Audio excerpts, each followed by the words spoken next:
My name is Trisha Ocona, and I am a candidate for Brooklyn Borough President. Okay. Why are you running for Brooklyn Borough President? You know, I'm not a politician, and I had never had a dream of being a politician. I'm a community resident, um, a lifelong resident of Brooklyn. I'm a mother to three school age children. I'm a small business owner. I'm the daughter to senior citizen parents. My parents are from Jamaica and Venezuela, so immigration issues are important to me. So when I looked around and I saw what is happening in Brooklyn, I just said that the office needs leadership that can understand what is about to happen in Brooklyn.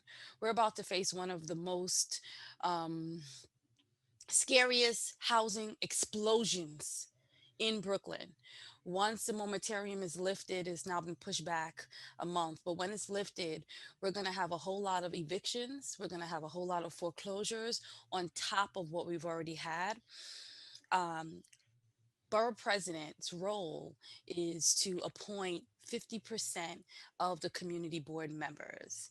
I'm one of the youngest community board members when I first started, with over a decade of service on the community board, a member of the youth, education, land use, and I helped create the Block Association Committee. And I'm the most recent, for the last term, chairwoman of the Housing Community Board. So the Housing Committee. How can someone be borough president and appoint 50% of the community board members when they don't understand the community board? You have to be, I listen to some of the candidates and they talk about, you know, diversifying the community board, having younger community board members. Well, I was one of the youngest, right? And I came in as one of the youngest and made it all the way up to chairwoman of housing. So I think understanding that part, from the administration to the elected executive board to the community residents, is understanding that. The other part is the borough president is responsible for land use. That I have a lot of knowledge and experience in real estate and land use, and that's important. So, what community boards are you a member of? 17. Well, I'm no longer a member of it, but I was a member of 17. Which one is 17? Remind me. 17 is East Flatbush. Got it. Okay. Okay. So that's super interesting to me personally. I've spent a lot of time analyzing the whole ULURP process, and a lot of people say, like you mentioned, they want to reform the whole process. Is that something that you feel also needs to happen? And if so, how would you reform it? So I think that we need to hear more from the administrative and the executive members. My thing is, I really want to show more support to the community board members. So when you listen to some of the candidates talk about reforming the community board, they talk about bringing younger people. Absolutely. But you also have to make sure that the younger people feel like they have a voice, and you want them to feel interested in being a part of the community board. You also hear about some people talking about how there are members on the board who've been there for a very long time. Well, now there's going to be term limits. However, um, we don't want to just, forget the community members who have dedicated so many years into the community board, for fresh faces. We want to also respect and highlight the work that they have done for the community board. So I think it's a real mixture of it. But as a borough president, I want to support the community board members a whole lot, the community board a whole lot more, from the administration on their level to the executive board to the current members right now, and also to get more community residents involved. There are a lot of community residents who don't know that they can sit on a community board. There's sometimes they don't even know that the community boards even exist. So my job is to bring a whole lot more outreach and education. So when we talk about land use and we talk about the different issues within the community board, we need to be able to educate the residents and educate the sometimes the community leaders on certain topics that they may not be aware of, and empower them to have their voice. So that is what I'm going to bring: the education, the empowerment, and the outreach. Okay. Just talking more about ULURP as borough president as opposed to someone on the community board. If respecting the community board and honoring their decision is something that a lot of people complain that community boards don't necessarily have as much say when it comes to offering a recommendation to the borough president, to city council about projects that they may or may not agree with. A lot of the times projects include mandatory affordable housing and other things of that nature. So would you see yourself siding with the community board in that sense? Or like, is there anything as borough president that you would say in a rezoning proposal, this needs to happen? This is what I need written in that proposal to sign off on it, to accept it, to send my own recommendation to city council. Well, I was chair of housing, so we had proposals come to us all the time. The thing is that a lot of times the proposals come at the end, and that's when the community board feels like they were left out. The proposals need to come earlier on so they can have more input going forward. For example, a building comes, it's made for seniors. It's all studio apartments.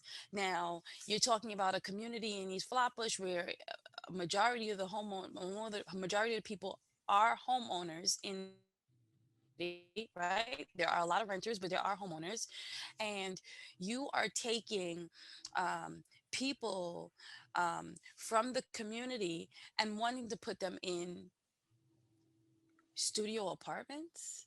Like, that's unheard of, right?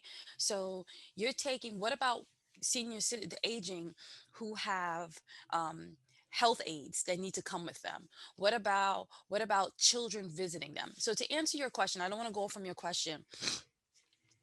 As the borough president, I'm going with my community. That's the voice. That's the voice that has to speak.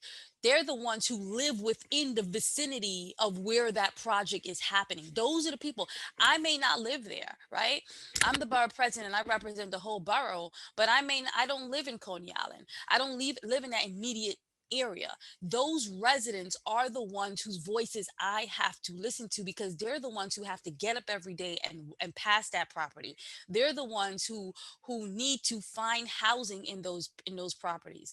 The voice, um those decisions, those reviews need to come to the community board faster. And I'm talking to you from somebody who was on the community board, someone who is a resident, someone who was chair of the housing. When those come to our table, when they come to our desk, it's already a done deal. And if you speak to the community board, that's how they feel. They feel like these things were a done deal. They feel like the decisions were made behind closed doors, and now they're coming to us.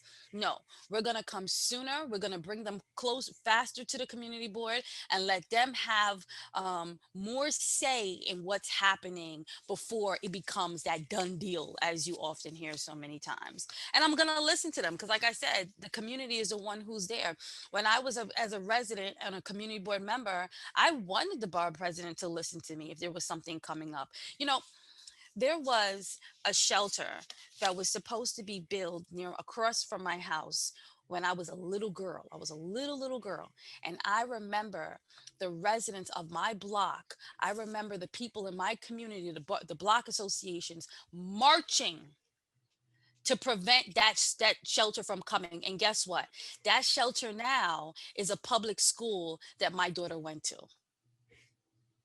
Right? So the community has a voice. The community just wants to know that they have a voice. They want to be respected like they have a voice. And they have to be at the table and be aware of what is happening before it happens.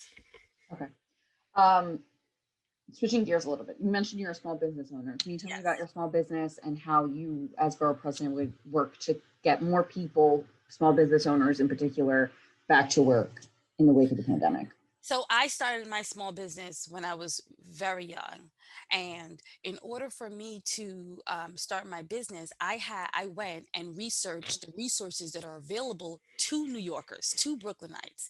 I remember going to the Brooklyn Business Library almost every single day on Cadman Plaza, taking their workshops, their classes on how to do a business plan, how to market, how to get a lease, how to create a marketing plan.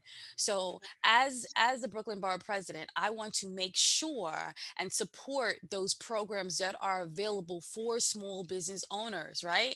I was on the New York City Small Business Center today website, and they have a ton of workshops available for free for the community on how to increase the success of their small business.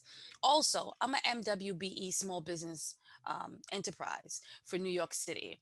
And that application is pretty intense. However, uh, they helped me. The small business services helped me apply. And that's what people need. When I remember sitting in a presentation in City Hall about MWBE.